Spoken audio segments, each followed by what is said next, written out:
I was 19 years old, sitting in my own living room, holding a printed stack of messages that were never meant to see the light of day. My stepmother, a woman who had spent years crafting the perfect, saintly image for our family, was now looking me dead in the eye, threatening to destroy my father's reputation if I didn't hand over my entire college savings account. She wasn't just asking for money. She was holding my family's sanity hostage. And the worst part? She was seconds away from actually winning. Stay with me, because how I managed to turn the tables on her and why she thought she could get away with it is a story that still keeps me up at night. If you've ever felt trapped by someone who uses your love for your family against you, you know exactly how suffocating this feels. This isn't just a story about a bad stepmom. It's a blueprint of how predators operate in plain sight. I'm sharing this today because I spent years in silence, thinking I was the only one. By the end of this story, you'll understand the specific tactics she used to isolate me, and more importantly, how you can spot these red flags before they spiral into a full-blown crisis.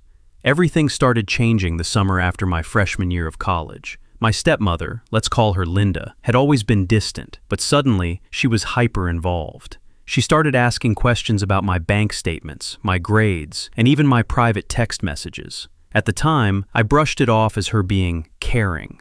Looking back, I realized it was a calculated data-gathering mission. She wasn't looking for ways to support me. She was looking for leverage. She found a single, innocent mistake I made, a private conversation where I vented about my father's drinking habits, and she turned it into a weapon. She told me that if I didn't cooperate, she would show my dad those messages, knowing exactly how much it would crush his heart. She knew he was fragile, and she used that to make me feel like the villain. That was the first time I realized I was dealing with a master manipulator.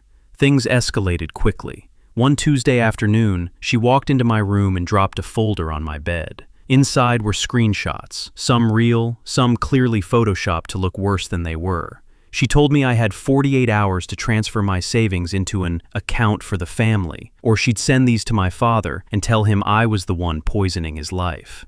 I felt physically sick. I remember the panic rising in my throat. I was terrified of losing my dad's trust, even though I hadn't done anything wrong. She calculated the exact amount of fear it would take to make me compliant. I spent that entire night staring at my computer screen, wondering if I should just pay her to make the nightmare stop. That's exactly what she wanted. She wanted me to pay for my own silence. I almost hit send on that transfer. My finger was hovering over the trackpad. But then, I remembered something my grandfather always told me. Bullies only have power as long as you keep their secrets. If I paid her, I wasn't just losing money, I was losing my integrity. I decided I wasn't going to play the game on her terms anymore. I didn't pay her. Instead, I did the one thing she never expected. I gathered every single piece of evidence of her threats, the texts, the emails, and even a recording I'd managed to capture on my phone during her last outburst. I took that evidence directly to my father before she could get to him. It was the hardest conversation of my life, but it shattered her leverage instantly. When she realized I wasn't scared of the truth coming out, her entire power structure collapsed.